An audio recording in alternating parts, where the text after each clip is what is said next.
You're listening to Tavern Sports Radio Network. Show me the money! Show me the money!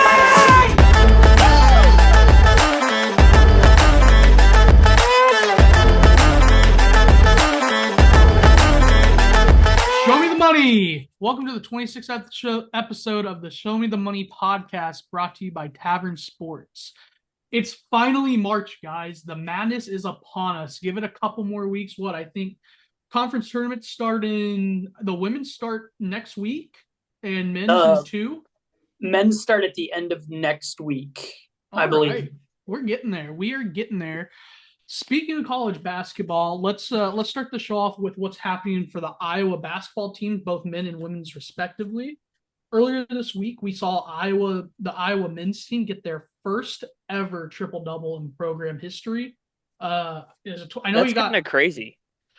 Yeah, well, especially because we've been kicking out NBA talent the last 3-4 years. I mean, it is kind of surprising, especially with you would think Luka would have got one. I mean, he was a freak dishing the ball, rebounds.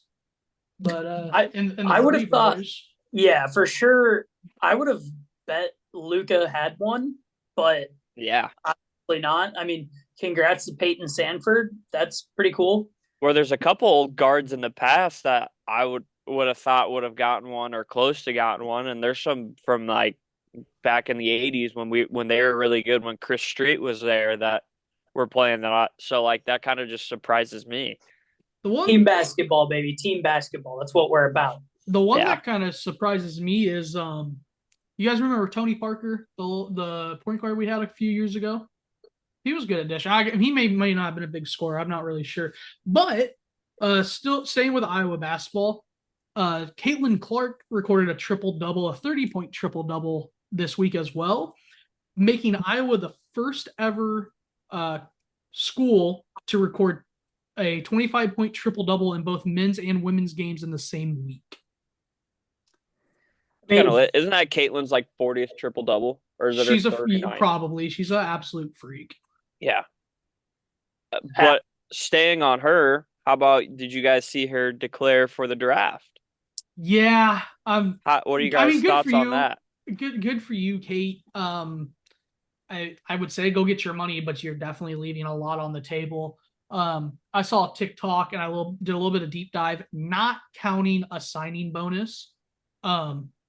The first overall pick for the WNBA draft receives a 3-year contract with a 4th-year team option, where if the 4th-year team option is picked up, she will make roughly $304,000 over the 4 years. It's something like $70K a year, $74K a year, something like that. Wow, I would never think that I would see today where Caitlin Clark is going to be making less money than Parker. Congrats, buddy. You're doing God's work out there.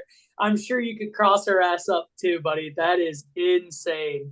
The most I might steal a few cookies of hers, but it's all right. You'll probably be making more than her McCaffrey or definitely making more than her schmuck boyfriend. Yeah, my bets are definitely hitting, and I don't have to sit out in my sport. Did you guys see, as soon as she announced that, and she put it out on her Twitter and on her Instagram, 36 minutes later, the Indiana Fever, who hold the number 1 overall pick in the WNBA draft, announced their season ticket packages. I was they're probably up there. Put out there. She's making how much, you said, Josh? I think it's $76K a year. She's probably making a few million right now, more than her estimated by USA Today, December 12th, 2023. They valued her NIL portfolio at $777,000. Is that a year or total, or does it say? She probably makes a cool milli. I would assume that was total up to that point.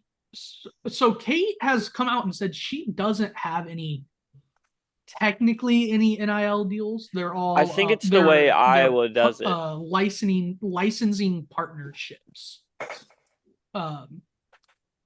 Yeah, I don't. I mean, it's all verbiage. It is technically NIL, but Because I know also technically not.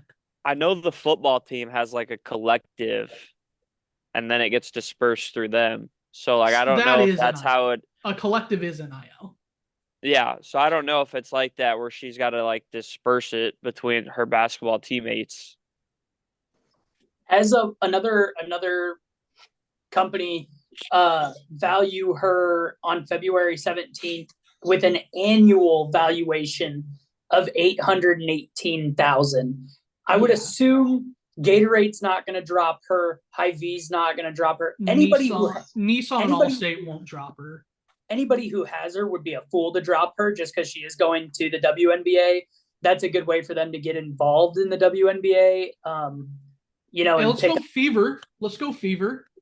Yeah, Josh, you said last week you'd become a fan. So yeah, I'm an Indiana Fever fan. The Fever officially are on the clock for their first game of Caitlin Clark's career. And if they don't play her, Josh is out. He said that last week. Staying on Caitlin Clark for just a little longer. Everyone knows we love to talk about her. She's 18 points away from breaking Pistol Pete Maravich's record for the most points ever scored on either the men's or women's hardwood in college basketball. Now imagine she stays another season. Yeah, right. Adds another 500, 600 points on top of it.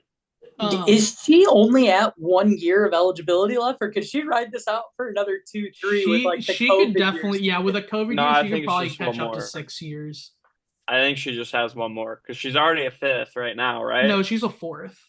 And she's never it's weird because she's never taken a red shirt and she's never had injuries. So like she could probably maybe get a 6, but they'd probably be like, no, fucking leave. Oh, then yeah, she would still technically have a 5th for COVID. But no, she only has next year would have been her 5th year, her COVID year. So she is. Well, no, she gets a 5th year just blatantly out of a grad year. She gets a grad year, so like I don't know if she could apply for a 6th COVID year. I don't know if they'd give it to her or not. You would get the COVID, and then you would get the grad year. Everything that's showed up in the last 24 hours since she announced leaving is saying that she's forgoing her final year. So okay, I'll trust that. I believe that. But just like when she broke Kelsey Plum's record a week or 2 ago, shattered. There's more controversy, guys. Pistol Pete's son has come out and said that this isn't going to be a legitimate record break because of the number of games she's played. Pete set his record in, I believe, 89 games. I could fact check that, Tyler, if you wanted to. You could. Doesn't matter. Pete, rise from the dead and come play a 4th season if you want your record back. Don't know what to tell you. Womp womp.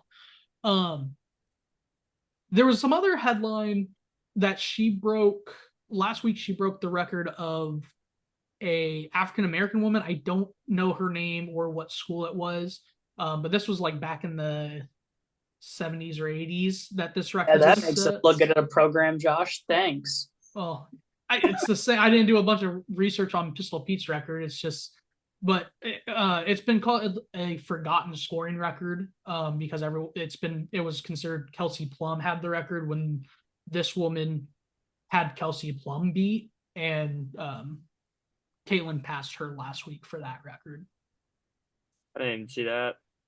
It looks like Pistol Pete was in the 70s. So 1970 was his last year of college. So it's been a long-standing record. Good for Caitlin. I don't think the games played statistic really holds any merit in this sense. Yes, he was dominant in of his time. He played 83, averaging 44.2. Jeez. He wasn't even the first overall pick in the draft. So what do you want, Pete? Yeah, the level of competition that Pete played against, like, it wasn't that good. He was, in the 70s, you went to the local school. So he was playing against, the local farmer's kid, the banker's kid, just whoever just happened to be in a 5-town radius around whatever school he was playing against. It's not like he was playing against the best players in the country day in and day out. Just a little side note: Caitlin Clark will break this in her 130th game, so it is just shy of 50 games more. It's on Sunday at 3. Yes, and on top of that, that's against Ohio State, which Ohio State They beat us earlier this year. Yeah. beat us earlier this year. It is a top 10 ranked matchup. It's going to be a absolute banger of a game. I don't know if the lines are out on that yet. I can check that here in a second. Yeah, I don't know. But it's it's going to be a hell of a game. That's the moment where they storm the court and hurt Caitlin Clark, ran into Caitlin Clark, whatever. Are we home court? We are at home. It's going to be at Carver on Sunday A rowdy Carver Arena, man. for potentially her last. I believe it's her last game on the home court. Yeah, if it's senior night, oh, that place is gonna be sold out. Yeah, so it's gonna be pretty crazy out there, and I'm looking forward to it. I think Iowa actually pulls that game off. I know it's not the session. I know it's not the session for it. I'm locking in right now. The Green Sportsbook has Caitlin Clark to break Pete Maravich's record with a 3-pointer at minus 145. Let me lock that shit in, baby. She broke the all-time record with a logo. How many points does she need for it again? 18. First quarter. She'll do it in the first quarter. She'll get it on a free throw. I think this shouldn't be her last home game because the way the women's tournament works, they're typically played at the higher seeds home gym for the first round. So Carver should host 1 or 2 games. It did last year, so. Well, we gotta hope we win, right? We gotta win the Big Ten, right? No, we'll be a 2 seed at worst.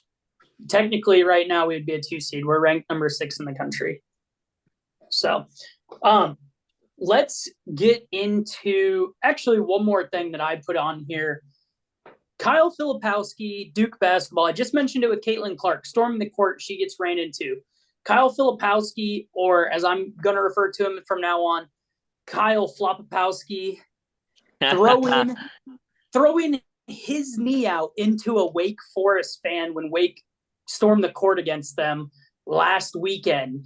And then the Duke fans and Duke coaches, everybody in the Duke organization trying to say, oh, we need to ban court storming.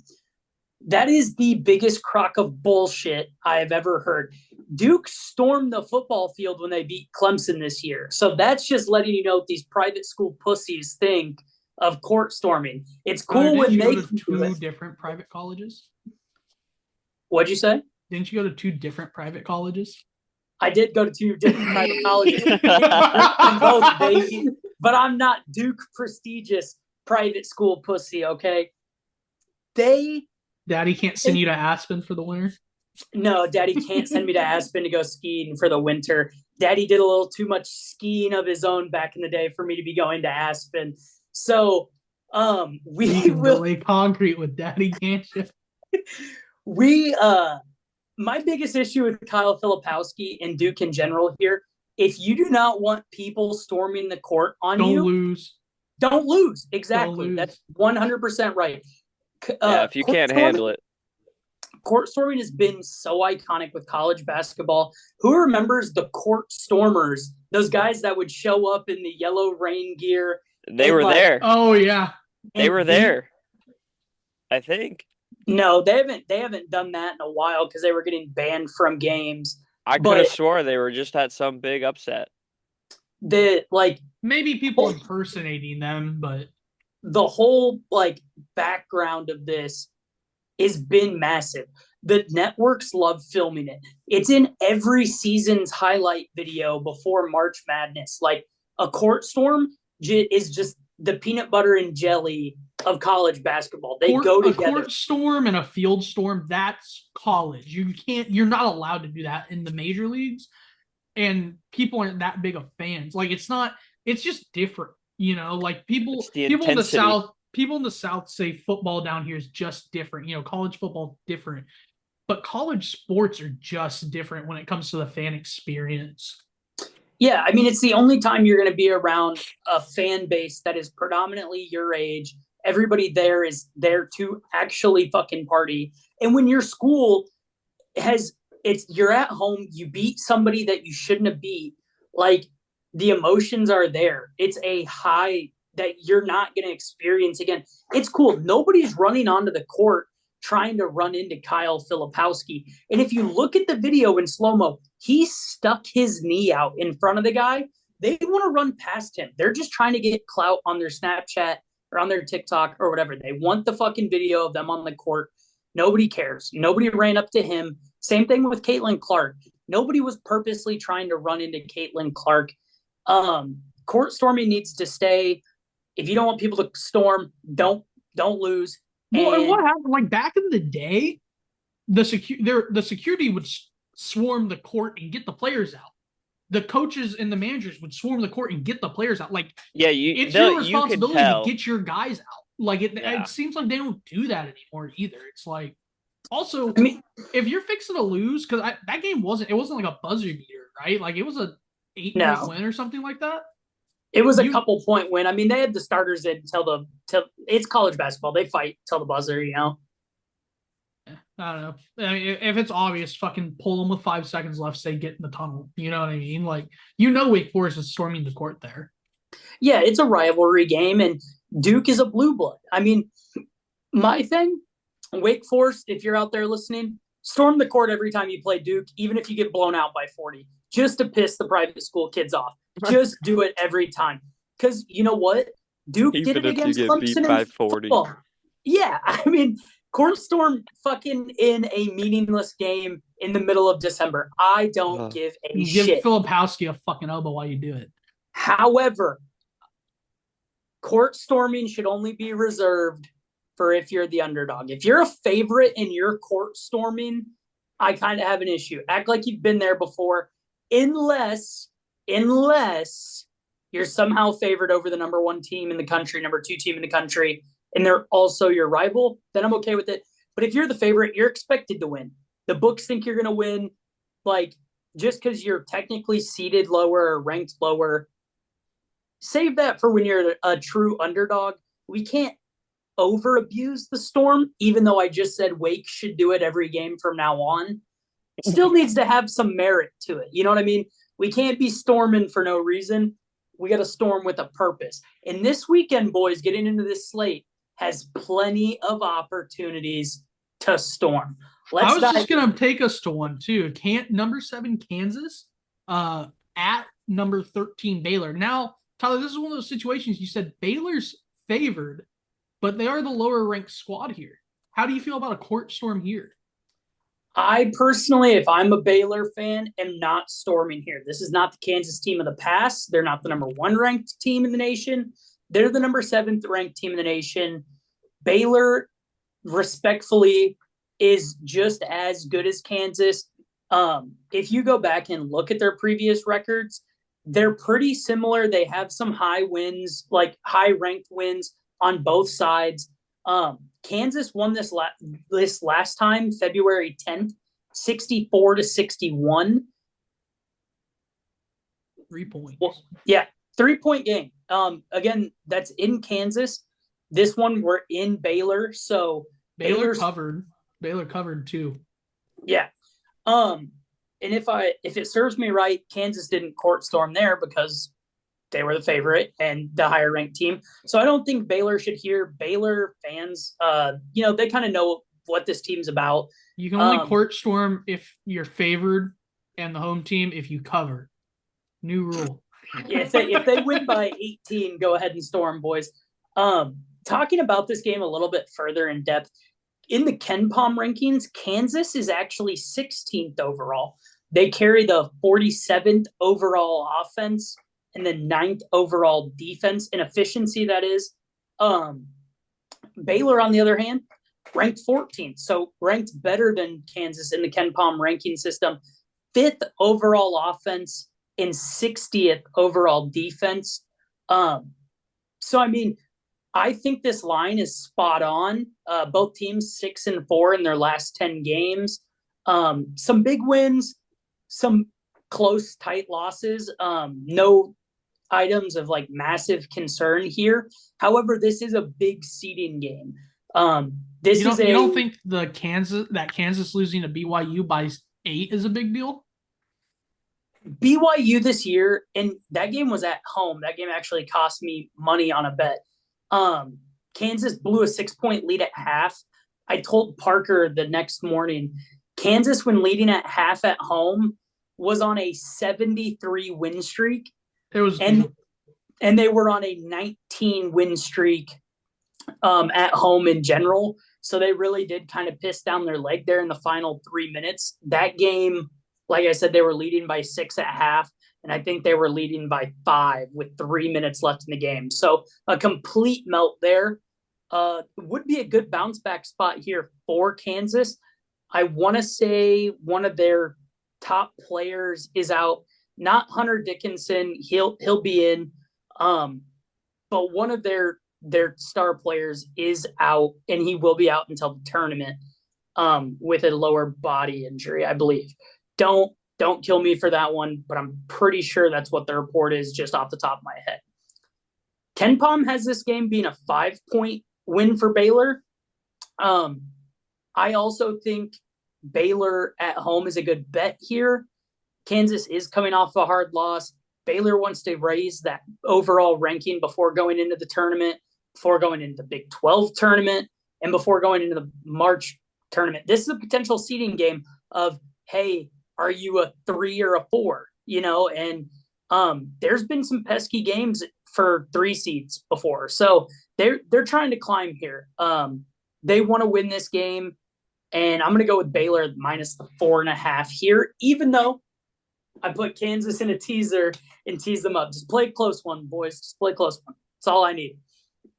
I'm against you, Tyler. I like Kansas here. 4.5 on the road. I get they're on the road. I do, but something just tells me Kansas is going to show up for this one. They're going to get redemption back. I guess they won the last time they seen each other, but they didn't cover. So I think they will get the cover here. Fair enough. I mean, cover and a win, or just the cover? I mean, give me the spread. I'll take the points if you're going to let me have them, but I like Kansas here. Something's telling me the Jayhawks going to squat.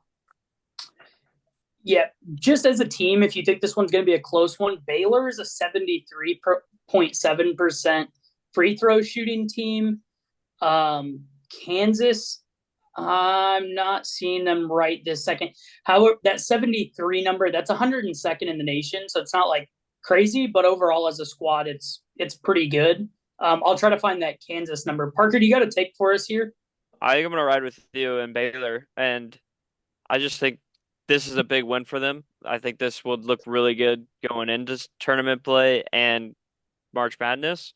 This is one of those power teams that look really good on a resume, but also Kansas needs a solid win against another ranked opponent to push them ahead. So I do think it is going to be a close game. I like Baylor to win. I think it will be close. Was it 4.5? I mean, maybe if it comes down to fouls, I can see it if it's close, which usually happens most of the time. But 73%, so big game. Hopefully the home court helps. I mean, playing down there at Baylor definitely is a big advantage. So I do like Baylor to win. So I don't know about the spread, but I would say I like Baylor to win here. Yeah, I believe they're about minus 200 on the money line. Kansas, by the way, is 72.2% free throw shooting team. So Baylor does have the edge in that one if you do think it's going to come down to free throw contest. Baylor just last Saturday lost by 6 at home to the number 1 ranked Houston Cougars. Technically, it was a close game the entire time. It did come down to free throws as well. But Houston has just a lights out defense here that Kansas isn't really stacking up to that. I mean, they are top 10. They're number 9 in adjusted defense, but Houston is just sweltering. They play with a totally different pace. I think Baylor gets the best of them here and rights the ship back on the home court. They are coming off a big win against TCU on the road, but they want to win this one for their fans here at home. To send the season out on a high note, they have Texas on Monday. They shouldn't be looking ahead to that game at all. So, yeah, go ahead and give me Baylor with the points here. I think it's going to be a good one, though. Let's jump into another top 25 ranked matchup. This one in the SEC, number 24 Florida in the AP poll, number 24 Florida, is 1.5-point dogs at South Carolina. Number 16 South Carolina, Josh, you feel like you got a good pulse on the Cox right now? Do you feel like you got a good grip on the Cox? It's hard to know what these Cox are going to do. I mean, I watched them have a meltdown against LSU right after they had that massive ass whooping from Auburn. Over the last week, last Saturday and earlier this week, they've righted the ship. They got the win over Ole Miss. We talked about that game last week. And what is that? A 13-point win over Ole Miss last week? That's pretty good. And then a 12-point win over the Aggies. Both of those on the road, too. So they're starting to put them together on the road. They're starting to get hot at the right time. I mean, if there's ever a time to get hot, it's when you got 3 games left in this regular season schedule. It's so hard to call. Last 3, Florida is a little bit better when it comes down to the numbers, but they also had Vandy in there in the last 3 and Alabama, who doesn't play a lot of defense. So it kind of boosts their numbers up a little bit. I've liked the Cox for a couple weeks now. We know you've liked the Cox for a couple of years, buddy, but that's all right. Okay. Yeah. Mom still loves you. They're 8-2 last 10. It seems like they got the ship righted. I mean, they covered both games in the last 7 days. I think they'll cover this 1.5 here at home. I think they'll figure it out. Yeah, I'm also going to ride with you here with South Carolina at home. I will be riding the Cox at home here. KenPom has this as South Carolina winning by 2, so they're lined up with the books line right now. What's really weird, though, is Florida's actually ranked higher in KenPom's net rankings based off of efficiencies. Florida's 24th in that ranking, and South Carolina's 46th. Where it's going to come down to is Florida has the better offense, but South Carolina has the better defense. I think playing at home, the defense is going to stand up for the crowd and the atmosphere. And they know they need this one. Both teams 8-2 in their last 10 games. So we talked about they went on a skid. It really wasn't, but they were losing to teams they shouldn't have lost to, specifically LSU at home. I think the boys stand up and defend the home court here. So give me the Cox in the home barn. You know what I mean? Parker, where are you at with this one? Guys, I think we're playing with our Cox this weekend. Not going to lie. I think we're playing with our Cox this weekend. I think I'm going to join you guys and go with South Carolina. I know both teams are starting to catch a little heat. They've been playing a lot better, looking a lot better on both offensive and defensive. So this could turn out to be a much bigger game than what we're expecting. I think it's going to be another close game. I feel like that's going to be a common theme this weekend. A lot of good ranked matchups, a lot of good play for conference coming in and March Madness. So a lot of teams are needing to step up their game and really solidify their places. So I like the Cox. I think we're going to squad ride, play with our Cox this weekend. Important to mention, Tyler said they lost 2 games they shouldn't have lost. They should not have won that Auburn game, but they shouldn't have lost by 40. Yeah, okay. That the one they shouldn't have lost I was talking about really was the LSU. Yeah, they should not have lost to LSU.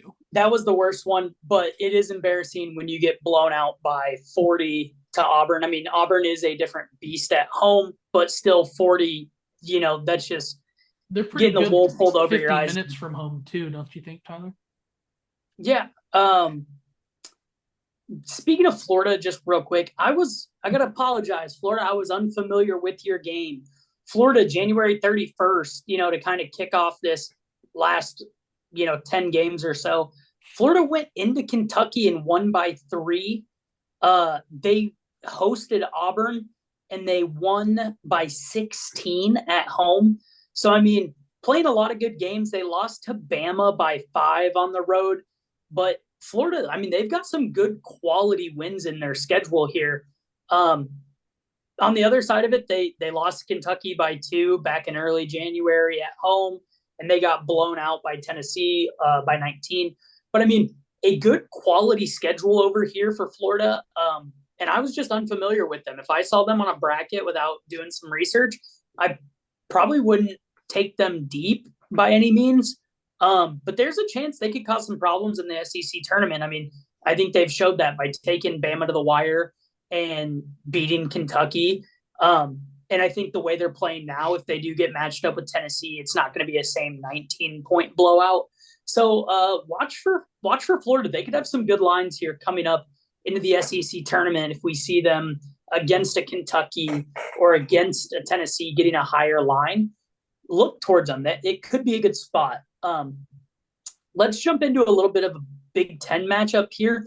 Not a completely ranked matchup. Number 13, Illinois, heading into Wisconsin. Wisconsin is currently unranked, but they are still projected to be into the tournament. Wisconsin's -2.5 at home here. I don't know how I feel about this one. Illinois needs, they just beat Iowa last weekend, and they've had a good run going so far. I'm always skeptical on Illinois. At the beginning of the season, they always look so good, and then towards the end of February, coming into March, they just kind of lose their luster for me. Personally, I did tease Illinois up this week because if you're going to give me the points and then I can take them up to 9, I'm going to for sure do it. But this one, I could see either side saying Wisconsin needs another quality win. They're at home. This is the time to get it. But also looking at Illinois as a dog is pretty tasty as well. Do you guys have any thoughts? Wisconsin being favored here is crazy in my opinion. I don't know. It's Big Ten basketball, but Illinois, I mean, they got a hard last 2 games of the regular season coming up. They got Purdue. What day will that be? Monday or Tuesday? They got Purdue. Tuesday. On Tuesday, they have Purdue, and then to finish the season, they have to come into Carver. And the Hawks are going to need a good win. And I think the Hawks are going to be able to press them at home. I mean, Iowa played them hard to the last, 9. It's bold to say the last 9 minutes. I know that's really, a whole quarter of the game. But Iowa played Illinois real tough. And the score at the end doesn't necessarily reflect that. Illinois did get the best of Iowa towards the end of the game. But there was a lot of that time that Iowa led there. So that will be a tough road challenge for them coming into Carver Hawkeye. I do agree with you. What information do you have on Minnesota? Because they only beat Minnesota by 8 earlier this week. Or I guess yesterday. They beat Minnesota by 8 on Thursday night. And Minnesota doesn't strike me as a team that's all that impressive. It doesn't sound like a team that you should only be beating by 8. I mean, the line was 12. The line was 12, so they didn't cover. Let's see. Well, Tyler's finding that. I mean, it's important to notice both these teams shit ATS last 10. Illinois is 4-6 last 10. Wisconsin's 1-9 last 10 ATS. Both teams, however, are over teams. 7-3 for Wisconsin, 9-1 to Illinois. So maybe look at the over here. Do we have the over anywhere? I have 154.5. So we'll use that as the over. I like that over. I would take that over. Wisconsin on the money line 7-3 last 10. Or sorry, Illinois 7-3 last 10. Wisconsin 4-6 last 10 on the money line. I'm gonna go Illinois here. I really don't understand why Wisconsin's favored. It feels like they're giving it to them because they're the home team, but you probably shouldn't be. Feels like this line should be swapped to me. Josh, just to answer your question real quick, Minnesota is the 44th ranked efficiency offense and the 102nd defense. So not a terrible squad by any means, but somebody Illinois should be, blowing out. Just for a forethought, it was especially for Illinois at home, they need to be doing better than that and covering the spread there. I'm sure they're not really worried about the spread. That doesn't help you. Your ATS record doesn't help you get a higher seed in the tournament. Not officially. I mean, if I was in charge, it fucking would. If you're making me money, I'm going to put you in as a higher seed because I want to see you. But yeah, it does feel weird that Wisconsin is the favorite just because they are unranked. However, this team has been ranked for a majority of the season in that high teens to 20 mark. So they're not really like outside of the top 25 too far. Wisconsin's 23rd overall in the KenPom rankings with the 19th most efficient offense and the 54th most efficient defense. So we're talking like a 6 seed, 5 or a 6 seed versus a 4 seed. Potentially. Maybe a 7 seed, maybe a 7 seed. I mean, if they win here, like who's Wisconsin got for the rest of the year? They got here, Rutgers, and then Purdue. They got to challenge the last day of the regular season. And on short rest. Yikes. That's rough for Wisconsin. But is that at home or is it on the road? Is at Purdue. Gotcha. On 3 days rest.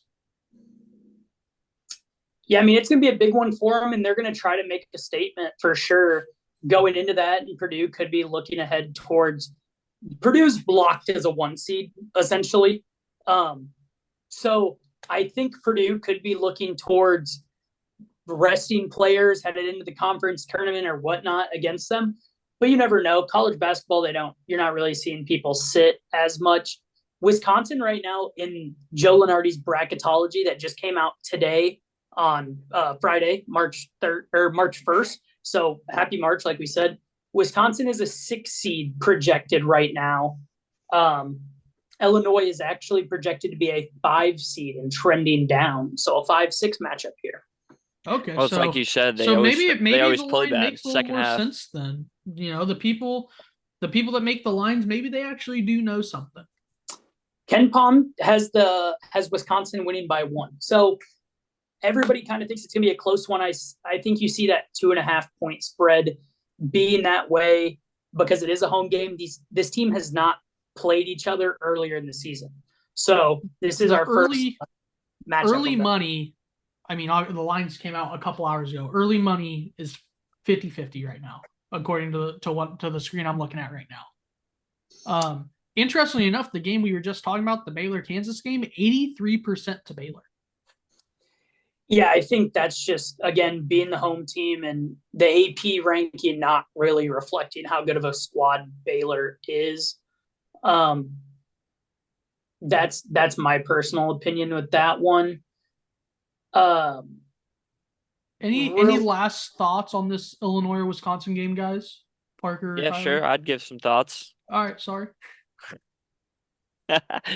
Yeah, no, I think this game's like there's no reason why Illinois shouldn't be favored if they're ranked 13th in the country. That it should be criminal that they're getting looked at like this, but like Tyler said, they do start playing bad in that second half. They seem to fall apart late in games. So I mean, there's no reason why Illinois shouldn't win, but you might look to put Illinois on an upset this week. If Illinois comes in and plays hard defense, like, it's Big Ten that we're supposed to have good defense and can hang in there, I think Illinois is going to have another hard-fought game on their hand. So I'm gonna go with Illinois to win, but it's going to be a close game, I think. To your point on them playing defense, they are ranked 95th in the country, according to KenPom, with the 3rd ranked offense. So in this matchup, I would actually say Illinois' offense is more favorable compared to the 54th ranked defense of Wisconsin. I think this can be a toss-up. I think Illinois could be a spicy parlay booster to jump your odds in there. But me personally, I guess my official pick will actually be Wisconsin -2.5 because fuck the Fighting Illini. That's what I'm going to take, even though I have Illinois in a teaser. I already said. So it's going to be tough. Just a little flashback, Josh, since we just mentioned Baylor, Kansas. Right now, they're both projected to be a 3 seed in the latest bracketology. So that's a 3 versus 3 matchup. Going to be interesting there. Kansas getting a much better draw as that 3 seed right now, projected to be in the Midwest Conference in Omaha, and Baylor having to travel all the way up to Spokane, Washington. Yeah, that'd be a little tough for the boys. But let's dive into our next one. My personal favorite matchup of the weekend. You know, I love me some Marquette going into Creighton. Number 5 in the country, Marquette, going into number 12, Creighton. Creighton, 3.5-point favorites at home. Don't forget, Creighton beat UConn at home when they were ranked number 1 in the nation here. So Omaha, Nebraska, they get up for some basketball out there. Marquette in the KenPom rankings is ranked 11th with the 21st overall offense and 14th overall defense. Creighton battling back with that with the 11th overall offense and 23rd ranked defense. So this is going to be a fucking chess match. Marquette won the last meeting by 5. That was on December 30th. Again, that was at Marquette, though. That was in Milwaukee. So I like Creighton at home here. Both teams are hot. Marquette a little bit better of a run going on right now. 9-1 in their last 10. Creighton 7-3, but again, one of those wins being over the number 1 ranked team in the country at home.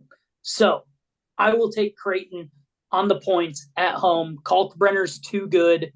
The whole team's just dynamic. And I love me some Creighton Blue Jay basketball. So go ahead and give me Creighton, and there's no talking me off of it. Marquette won this game earlier in the season. I mean, they played early in the season. December 30th, little New Year's matchup, 72-67, little 5-point win for Marquette at home. Game went under 154.5. This line's come down a little bit, 2 points, nothing crazy. I don't know, Tyler. I don't know where to go with this one. I mean, I told you, you're not talking me off of Creighton here at all. With that being said, do I have Marquette in a teaser because I like me some extra points and I think it's going to be a close game? Yes. But straight bet-wise, give me Creighton. I have Creighton in a money line parlay here. KenPom has Creighton winning by 4 in their simulated matchup. So, no, that would be to cover. The line's 3.5. Creighton by 4. I have 4.5. Sorry. Okay, so on a book or on covers? FanDuel. Okay, so the line moved then just from the start of this podcast because it was 3.5 when we started. So there's some action. There's some action coming in here. So go ahead and I'll still take Creighton on the 4.5, even though I already locked them in money line in a parlay. I wish I would have had Marquette at 4.5 in that teaser, though. That extra point would have been nice. I think I'm going to go Creighton with you. Creighton, unlike a lot of other schools in the country, have this game and then just one more. So looking to finish out strong, get 2 more wins before going into the conference play. I don't know the conference standings out there in the Big East, Tyler. That's kind of your forte. But look for Creighton to find a couple more seeding points before they go into the Big East Conference tournament. Yeah, I think I'm going to go with the Blue Jays with you boys. I mean, there's just something that feels right about Creighton being good at basketball and seeing them in the tournament with a good seed, getting that 5 or 6 seed and just plowing their way through teams and messing up a lot of people's brackets. So it seems like they're starting to roll pretty well together. They got a good core of guys rotating around, and this is a big win for them, and this can be huge towards the end of the season. Just to go to either standings or comment, Josh, UConn has a 2-game lead over Marquette in the conference standings. Creighton is 3.5 games back and only a game and a half back from Marquette. I was going to say so. I don't know who Marquette finishes out the season with. UConn and somebody else. I was just looking at it. UConn and Marquette Providence, maybe? Marquette still has to play UConn. Yeah, next game. Oh God, what a tough run for Marquette getting Creighton in Utah or in UConn. So I mean, that almost feels like, and with Creighton only having Nova left, I mean, you gotta win both of these if you want the 2 seed out there in the Big East. So get on your horse, Blue Jays. Yeah, I think Creighton here could get lucky and beat. I'm not saying lucky in the sense that they beat Marquette. I think they will beat Marquette, but they get lucky in the sense that there's a chance that Marquette loses to UConn as well, and that they might be able to slip into that 2 seed for the conference rankings. This Big East, guys, is just the entire fucking division is basically on the bubble of the bracket. Okay, you have UConn, Marquette, Creighton for sure getting in. Seton Hall deserves a spot, I believe. That's the other one they got. They got Seton Hall and UConn. Seton Hall and UConn. Okay, that's who they have remaining. Yeah. Is Seton Hall at home or on the road? Do you know? Give me 1 second. Seton Hall is. Sorry, it's Xavier. I'm stupid. Don't worry. Okay. So you're pissing me off. Seton Hall is currently 11 seed in the tournament. Creighton, Marquette, and UConn are all going to be highly seeded. The rest of this conference, though, Villanova, Providence, St. John's, all fighting for their tournament life here. This conference is stacked. If you want a great conference tournament to sit down and watch every single game besides DePaul, who's 0-17 in conference play, and Georgetown, Ed Cooley leaving Providence, who's 9-8 in the conference, to go to Georgetown, who's 2-15 in conference play. Ed Cooley, I think, hates these kids in Georgetown, by the way. That's a side comment that we can unwrap another time. But Ed Cooley's a fool for leaving Providence, in my opinion. Moving forward, this conference is electric top to bottom. They're going to have a ton of teams into the tournament right now. They're projected to have 5 teams in. So I can't wait to watch this one. And Creighton could be the beneficiary of sneaking into the 2 seed in conference tournament time. So I'm on Creighton. Where are you at, Josh? I'm on Creighton. Parker? Creighton. All right, we're team ride. Days. Let's go to another highly touted heavyweight boxing match in the SEC. Number 4, Tennessee, hitting the road and headed into Tuscaloosa. Number 14, Alabama, is 2.5-point favorites. Both teams 8-2 in their last 10. In their last meeting, Tennessee won by 20. Yeah, bent them the fuck over in Tennessee on top of Rocky Top. Yeah, and recent history shows you that Tennessee has Bama's number up in Rocky Top. R.I.P. to the Bama's football season. Tennessee also just caught a dub over Auburn the other night, an 8-point win over Auburn. They're rolling right now, shooting the ball well. Tennessee is always a great regular season team. It really does come down to tournament time, waiting for their inevitable demise. And I think that will happen again this year. I don't think Tennessee goes all the way, in my personal opinion. Maybe an Elite Eight would be the farthest I could see Tennessee going right now. But that's for another date and another show. At this time, I'm going to take Bama -2.5, Roll Tide at home.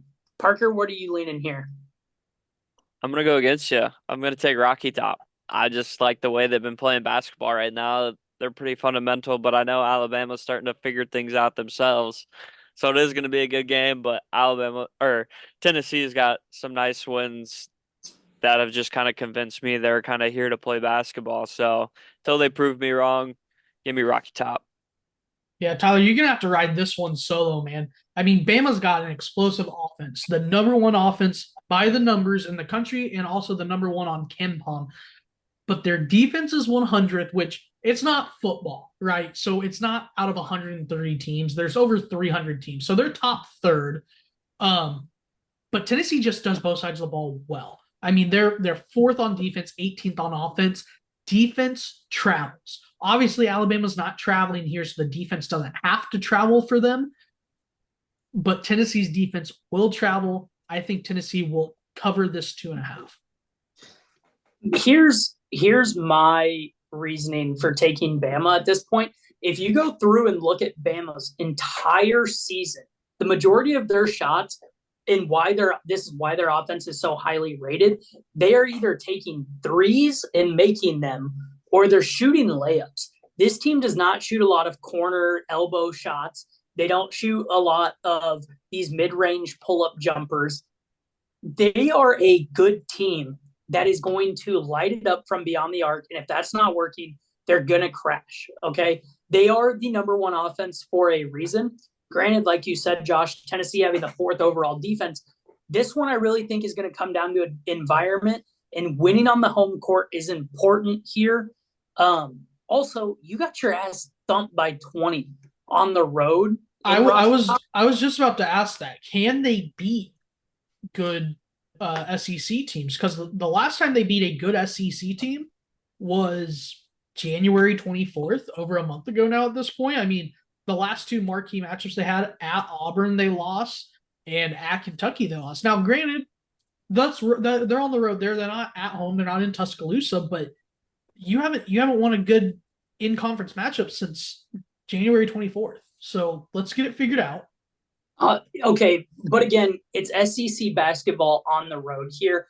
And by all means, I am not a Bama fan or anything like that. Yes, I know I live here, but sounds like you cried over Saban's quitting. No, I actually celebrated it. Bama, you're saying they don't have a great, SEC record or against tough teams. I mean, you got to just look back at what they've done at home as well. Absolutely dismantled South Carolina at home by damn near 30 points. They had a 27-point dub against your Cox at home. They beat Auburn at home by 4. January 24th, like you said, they have quality wins at home. Nobody is really expecting you to go on the road and win, especially in Auburn. Auburn has 1 home loss this year.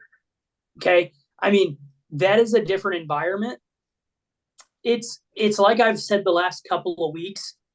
I favor the home team in these SEC matchups for a reason. The environment is different. So I will take Bama in a hard-fought one at home. I will solo ride them. I'm okay with that. This is Bama's last test of the season too before the conference tournament. They're in Gainesville next week, which isn't going to be an easy one, but it's not like they're going into Kentucky or Auburn. And then they finish off the season with Arkansas. Whereas these Vols, this might be the hardest remaining schedule in the country. At the Cox next week, early in the week, and then a 3-day rest period before hosting Kentucky to cap off the season. Yeah, and just putting it out there, Alabama and Tennessee are tied atop the SEC right now, Josh. Both 12-3 in conference. South Carolina only a game behind. South Carolina doesn't lose to LSU. It's a totally different, top seeding for the tournament here. Alabama is going to be fine. You guys, I mean, Josh, I personally feel like we might have pushed the boundary saying they don't have any quality, wins here recently. They are dominant in the SEC still with only 3 losses here. This is a big one, though. If you have the chance to win out the number 1 seed in the SEC tournament here by beating Tennessee at home, you got to get up for it. You got to do it, especially when there's a chance that Tennessee could lose one to Kentucky later in the year. And Bama, the Cox? Hey, whoa. Yeah. Okay. They got to go into South Carolina. Oh, they got to go. They got to go face the cock right in the mouth, just and grab onto it, hang on for dear life. Interesting. I think Alabama's got a much easier ride to finish the season out. So I will take Alabama in a tough one here, clinch up that 1 seed in the tournament, and then see how you go from there. SEC tournament can be another really good one to watch. Let's head out to the West Coast for a late night bite. Number 23 Gonzaga plus 2.5 at number 17, St. Mary's. Parker, we talked about this one before the show came on. You got excited about it. Give me a little insight on this tasty treat, buddy. Shit, give me St. Mary's. Nobody likes I mean, not nobody. Everybody likes a little late night classic matchup between two good tournament teams that are always have a presence in here. And now that we get to see them both ranked, 9 p.m. start time here Central. So I'm really looking forward to this. It's gonna be something to do late at night on a Saturday night. Last game, so it's gonna roll around till late in the evening. Stay up a little late, have too many drinks, sprinkle some money on the game. I'm personally favored in St. Mary's. I always like them. They always are a good tournament team to root for. A small little underdog school. So yeah, I like them against Gonzaga. This would be a good win for them, and hopefully gives them a good look in the bush towards a good seed in the conference or in the March Madness. Yeah. I personally think after so many years of seeing Gonzaga be dominant and then dribble down their leg in March Madness, Gonzaga, I feel like actually got a lot of hate. The West Coast Conference is not the best conference by any means. St. Mary's, Gonzaga have just been dominating it. Gonzaga more so being the blue blood of the conference.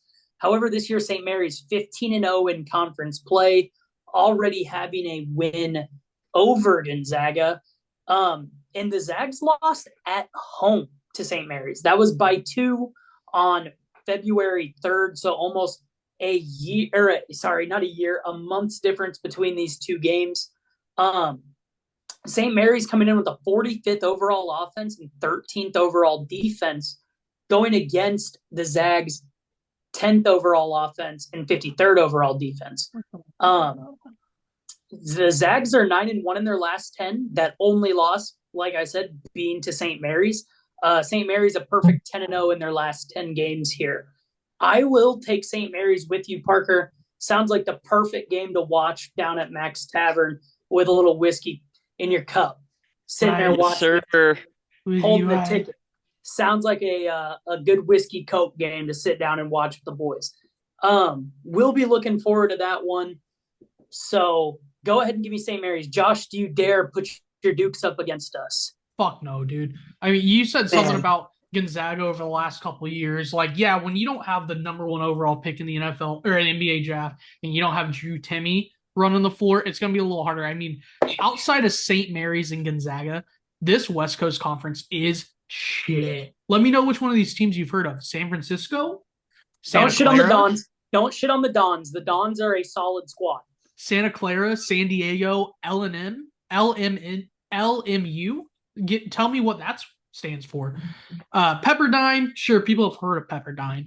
Portland and Pacific. Tell me where Pacific plays, and I'll be impressed. St. Mary's is, they're pretty good every now and then. It's their year. They got good defense. I like good defense.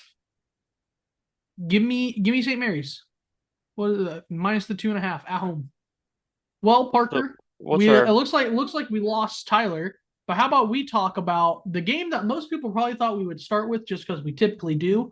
We got our Iowa Hawkeyes catching 3.5 points going into Northwestern. Both of these teams, or Iowa's a bubble team.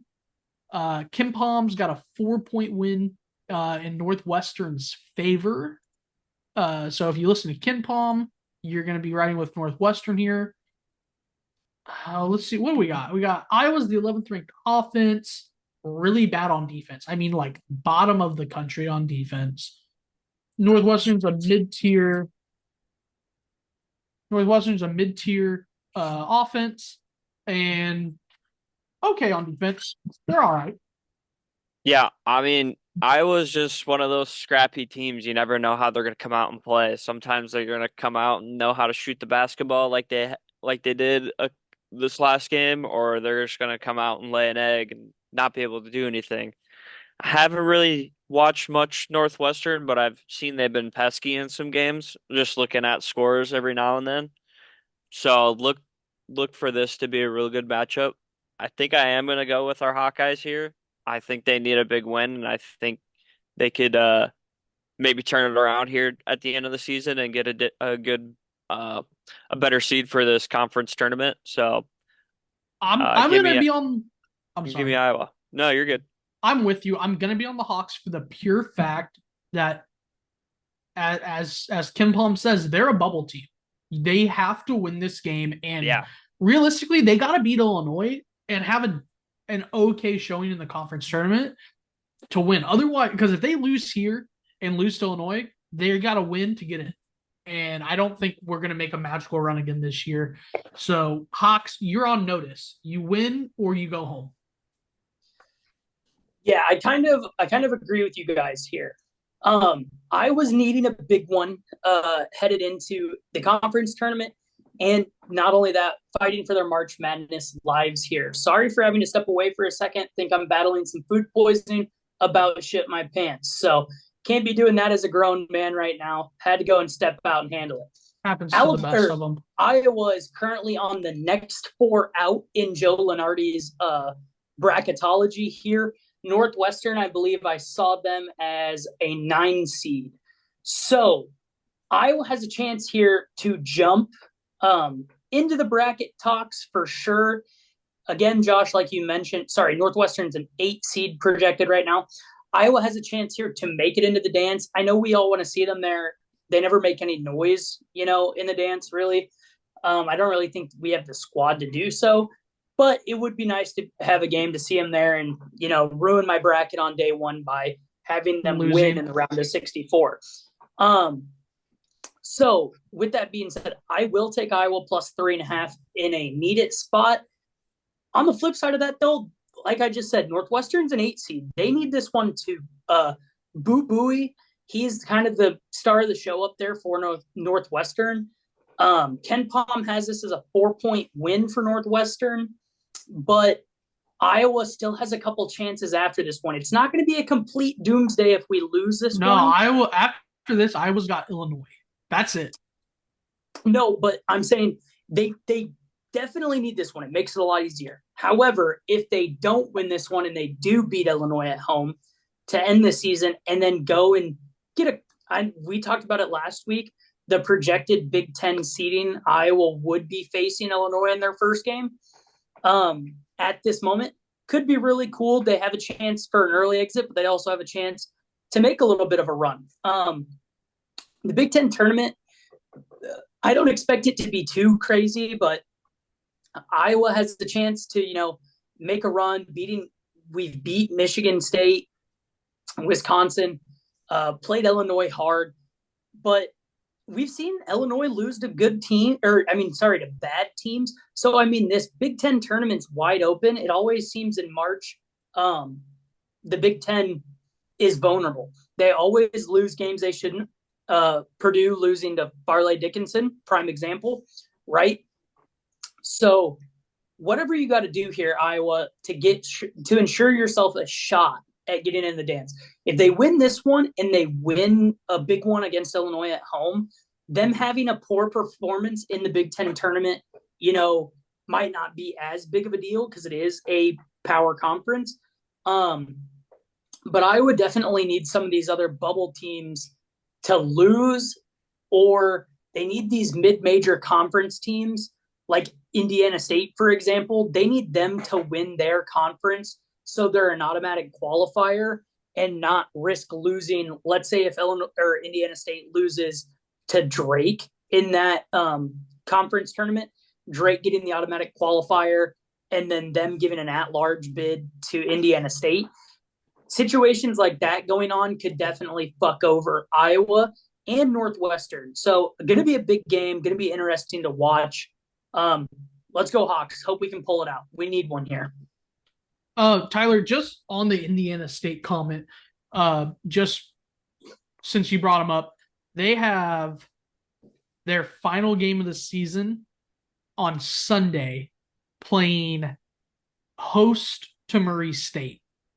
They should be able to handle them. Like I was talking about in the Missouri Valley Conference there, Indiana State, they are currently the 1 seed. They have a 1-game advantage over Drake, like I said. Little mid-major madness here, boys. Drake has to go in and play Bradley on Sunday. Going to be an absolute banger of a game in of its own right for that 2 seed. Well, potentially in the tournament, the MVC tournament. I do think Drake will hold on through that, but Iowa needs a team like Drake to not take away Indiana State's AQ bid, because if they do, Indiana State could be the team that bounces Iowa potentially out of the tournament, because I would think everybody would agree the 25-5 Indiana State Sycamores deserve it over Iowa. You know what I mean? They're not playing as crazy a competition, but they would be a good Cinderella story if they made a run. I mean, Tyler, to touch on that, if they deserve it at 25-5, why doesn't Drake deserve it at 24-6? Because it is a lower powered conference, as you would say, where the Big Ten does get a lot of respect as a basketball conference. I believe Joe Lunardi has 9 Big Ten teams. And they will all lose in the first weekend? Sorry, they've dropped us down to 6 with 9 Big 12 teams. A couple weeks ago, Big Ten actually did lead it with 9. But you'll always see us around that number of 7-8 teams in the tournament. It's a power conference, whereas the Missouri Valley right now is just practically only getting their AQ in. But that doesn't mean there isn't a chance for 2 teams to sneak in. I would just Drake say has been that AQ team the last few years. Yes, they have. So I just personally, I want Drake to do well because they are an Iowa team, but I don't want them to take a bid away from Iowa. Potentially, I would like to see Iowa get in, just to lose in the first round and break my heart all over again. Last game that I actually think is going to be a good one here, VCU plus 2.5 headed into Richmond. This is a conference tournament seeding game. The A10 has 4 teams separated by 2 games or less here. Richmond is projected to win by 4 on Ken Palm, with they're only favored by 2.5 on the books. That being said, I'm going to take Richmond at home. They're going to want to go ahead and secure the higher seed in the bracket here. I can pull up those standings real quick if you guys have a opinion to give while I do so. I think I'm against you here, Ty. We've been fighting a lot this week. It's a house divided, but VCU won this one earlier this year by 11. Granted, it was at home. I just don't. I say earlier this year. It was 30. It'll be 30 days from tip to tip. I just don't see a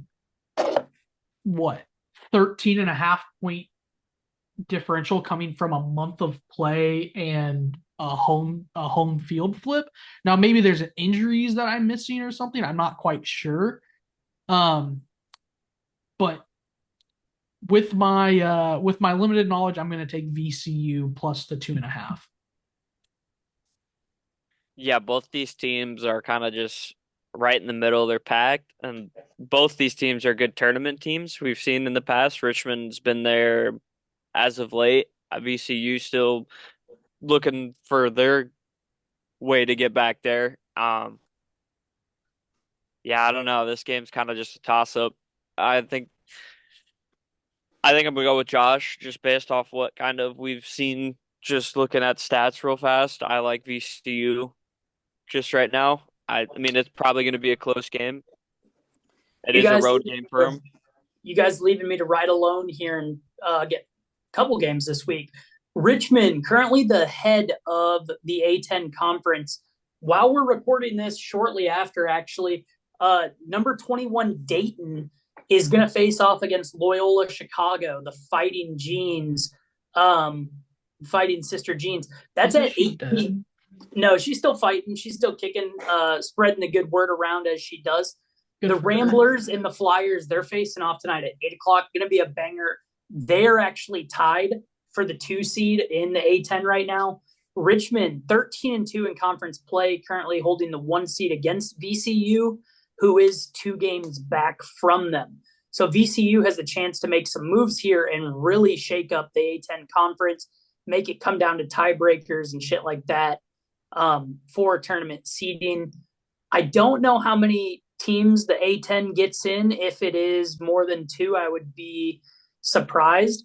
But again, one of those conferences where if Dayton somehow doesn't win the conference tournament, a Richmond or a Loyola or potentially a VCU, depending on how the conference tournament and this game goes for them, could take that AQ bit away from Dayton and make Dayton slide in as a team that's getting put in over a different bubble team. Basically, what we're saying is Iowa needs a fuck ton of help.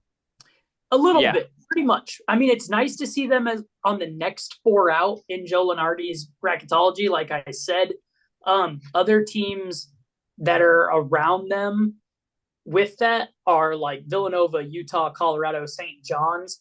So we still have life, but yes, VCU and this A10 conference could potentially fuck that up for Iowa as well. Richmond 21-7 overall this season, Dayton 22-5, Loyola 20-8. All good enough resumes to get a tournament seeding, depending on how the selection committee views the strength of the A10, their out of conference scheduling, and what they've done. But I will solo ride here with Richmond, lock up that 1 seed in your A10 tournament, and get the easiest path to potentially steal that bid from Iowa. So some other big games that we don't really need to dive into too much on. The lines are a little bit bigger. Virginia going into Duke. Like I said, I hate Kyle Filipowski and the private school pussies of Duke. They are 8.5-point favorites at Virginia. Like we said last week when Virginia was playing North Carolina, their defense is amazing. They will try to drag you into the mud. I feel like 8.5 is too much. That is why I tease them down. But it's hard to go against one of the worst offenses I've seen in a long time. Go ahead and give me Duke. I think they control the game specifically because it's at home and they don't want to get, Filipowski hurt or stormed on or any crazy shit that could go on. Give me Duke. They need a big one here. 2 top 50 defenses make this really interesting. The total here is 126.5. That is really low. Really, really low. I almost want to say over, but you never know. These teams are liable to have a 49-53 fucking barn burner. So, well, I could see Duke hitting their number, but it would be NC State. We're not talking NC State here, pal. We're talking Virginia. Virginia. Josh, you said 126 is high. Going back to last week, like we said. Oh, 98. Yeah, they only scored 98 total against North Carolina. North Carolina having the 25th overall offense and Duke having the 8th overall offense. Again, 2 great defenses here. What's UNC's defense, though? UNC's defense is 7th, and Duke's is 25th in adjusted defensive efficiency per Ken Pom. I want to take the under. It's just so low. Yeah, and maybe it's one of those like, well, even if Iowa's under is 23.5, you take the under. Maybe it's one of those with Virginia, but buyer beware. I kind of like it. Give me. What is the line on the 8.5 on the under? Like, what is the odds? 105. 105. Oh, I thought you said it was 126. 105 is way different. No, 126.5 is the total. Oh, and the line for it's minus 105? Yeah, I thought that's what Parker was asking. Yes, that's what I'm asking. Yeah. It's tasty. Parker, I mean, just looking to add something sneaky in if you're like looking to boost your parlay or something like that. I mean, minus 105 isn't bad. Duke's still got a really hard one coming up next week against UNC too. I love that under number. I might need to get me a ticket in on that after the show here. That could be huge. I definitely think this one goes fairly under that one. Number. I'm not gonna make a pick on the line, but with you guys seem confident in it, and I brought it up, so I'll stick with it. I like that under. We'll do it. Yeah, I think on that game, that's what I'm gonna punch into is the under. Don't even give me a side. Give me the under. Parker, you going with the under with us, or are you sticking to a side? Yeah, no, I like the under as well. All right. Next one, real quick. NC State going into UNC. It's 11.5-point game. It's a rivalry game. Think 11.5 could be too much here. So I'll tease UNC down. But if you're making me take a side, I kind of lean towards NC State catching 11.5 points just because it's a rivalry game. Play them hard. Anybody? Sorry, I like UNC to win. I mean, it might be a close game, but there's no reason why UNC shouldn't win. This has also changed since we've been live. It's gone to 12.5. Ooh, like it for NC State even more. Yeah, I'll be with you. I mean, I don't feel too strongly either way, but I'll go with you. Gotcha. Number 1, Houston going into Oklahoma. Line was at 5.5 when we drew it up. Houston 5.5-point favorites on the road. Oklahoma known to be a little pesky. Houston coming off last week, like I said, a big win on the road against Baylor. I think they go into Oklahoma and do the same thing. They beat Baylor, who is much better than Oklahoma, by 6. So I don't see any reason why Houston can't beat Oklahoma by 6. Go ahead and give me Houston minus 5.5. Again, 2 really good defenses here, and okay offenses, but nothing special. The total's 2 points higher than the last one we looked at with 2 good defenses at 125 or 128.5. Sorry, give me the under on this one as well. Oklahoma just lost a 103-point game to Iowa State. Houston's my early pick to win it all, so give me Houston. I like Houston. They've just been playing good basketball, and I hope they keep it rolling. Gotcha. And that one, just a heads up, little 1 seed versus an 8 seed matchup. Both being in the Big 12, there's not a chance that they actually run into each other in the division, like in their side of the bracket, I believe. That's not how that works. There's too many teams that get in. No, there's a certain order that only a certain amount of teams from a certain conference can be in the same, like the South region or the West region and stuff. Right now they have Houston as the 1 seed in the South, and they have Oklahoma in Indianapolis playing in the Midwest region. So, but that's currently an 8 seed versus 1 seed matchup. Next one, TCU going into Provo, Utah, and facing BYU. BYU, Josh, like you said earlier in the show, coming off a big win on the road against Kansas. BYU 5.5-point favorites at home. Give me the Super Soakers minus 5.5. That's fucked up. Parker, you got any thoughts on this one? No, not really. I haven't watched much BYU basketball or TCU, to be honest. Yeah, me either. Just looking at the numbers, I'll take BYU, but I don't feel strongly about it. BYU's at home, right? Yeah. Yeah. Yeah, I was saying if it was at TCU, you could look to see maybe TCU sneaking away against them. They're really a good home team. But yeah, probably BYU. One more basketball game. Sorry, Todd.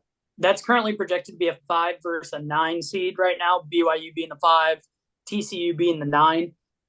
Just a little, tidbit there. Last one, again, going back to that Big East Conference, Villanova at Providence. Providence 1.5-point favorites at home. This conference is, like we said, just absolutely phenomenal. It is poetry in motion. I love watching it. Both teams 9-8 in conference play, sitting 6 games out of first. But again, a big bracket watch game here. Providence currently in the last 4 in. Villanova currently sitting in the first 4 out. Could switch depending on the outcome of this game. Give me Providence at home. Good offenses. I don't know about good. Mediocre offenses, decent to good defenses, under 134.5. This game, they played early last month, early in February. It was 118-point total at Villanova. Villanova won by 18, covering the 5-point spread.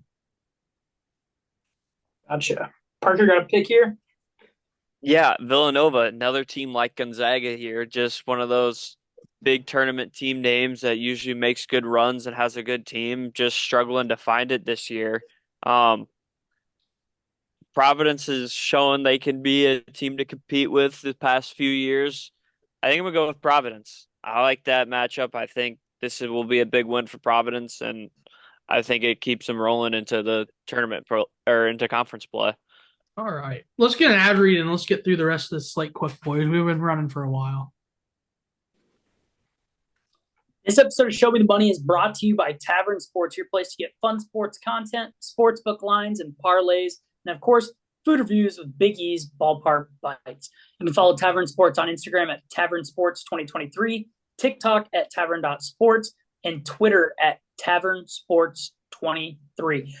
Quickly going into our NHL talk, Stanley Cup odds from last week have not changed. Oilers plus 700, Bruins plus 750, coming off of a massive win last night against Vegas, 5-4 win where the Bruins had a young defenseman, put up his first career hat trick. That game sailed way, way over.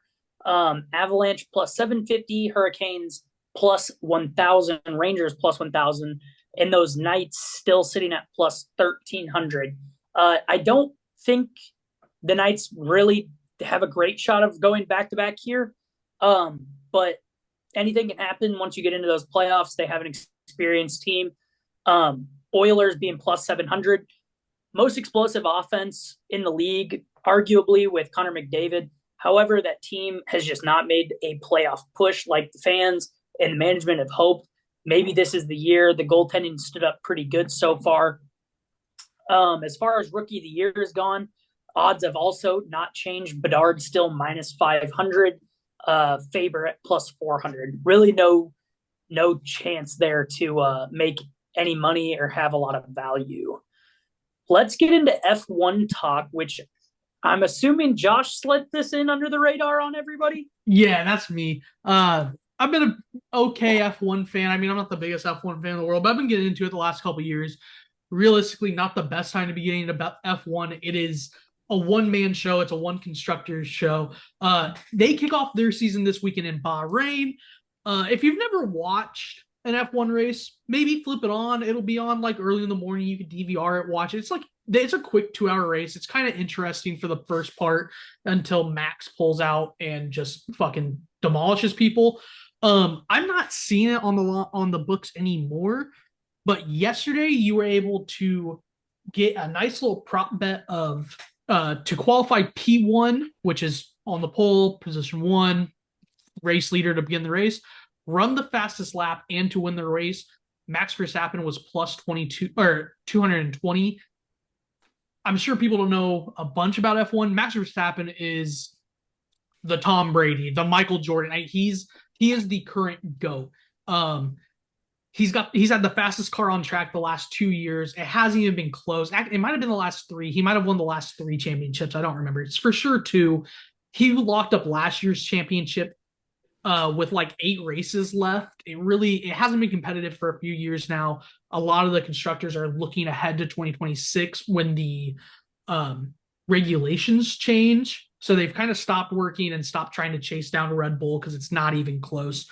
We are still technically in their preseason since the race hasn't gone green yet.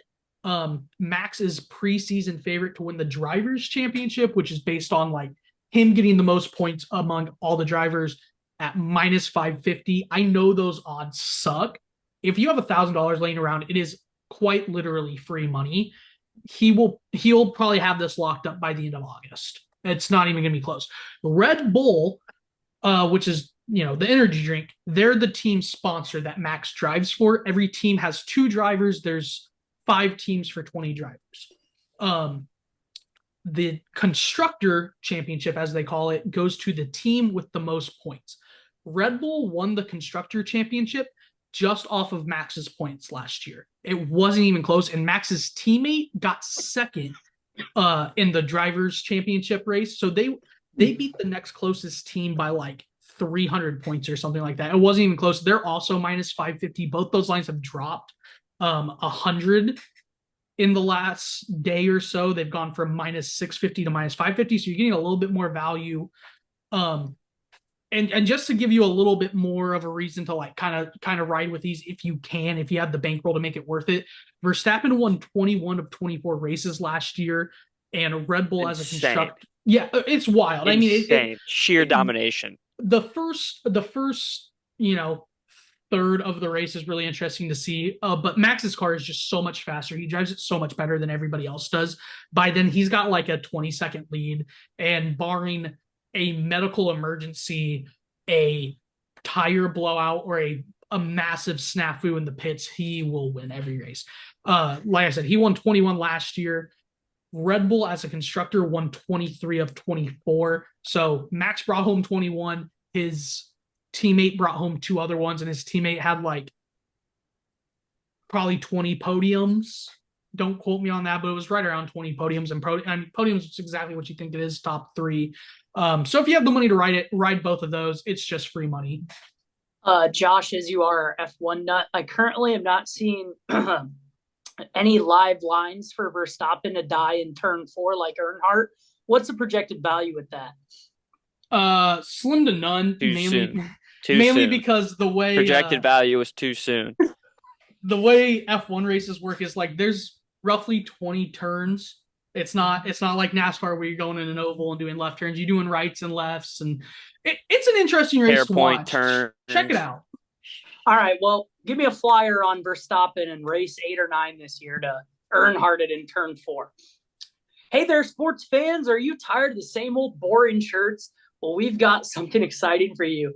Introducing the Tavern Sports Pocket Tee, where style meets passion for the game. Whether you're a diehard fan or just love the camaraderie of sports, Tavern Sports has got you covered, literally. The best part, because you're listening to today's Show Me the Money podcast, you can use the code $, $, That's $4 to get 15% off today. So what are you waiting for? Head over to tavern-sports.square.site right now and elevate your game day experience. Tavern Sports, beer, betting, sports. Lock of the week, baby. I still think I am standing alone at the top of the rankings. Last week, Quinnipiac did fucking let me down on a Friday night special. That is a bitch. I already locked mine in at the beginning of the show. Give me Caitlin Clark to break the record with a 3-point shot at minus 145. Parker, got a line? You haven't been here for the past couple weeks. We need a winner out of you. Get back on the hot streak. I'm going to make you all sweat and wait till the very end of the night. Give me St. Mary's to win, baby. Money line or minus the 2.5 there? Money line. Got it. It's going to be a close game, more So than likely. The guys that aren't here, Clark wants Iowa State minus 3.5 versus UCF. And Cole wants UNC minus the 12.5 against NC State. Don't like that one from Cole, not going to lie. Gotcha. Josh, what are you locking us in with to end the show? Give me, where was it? I saw it.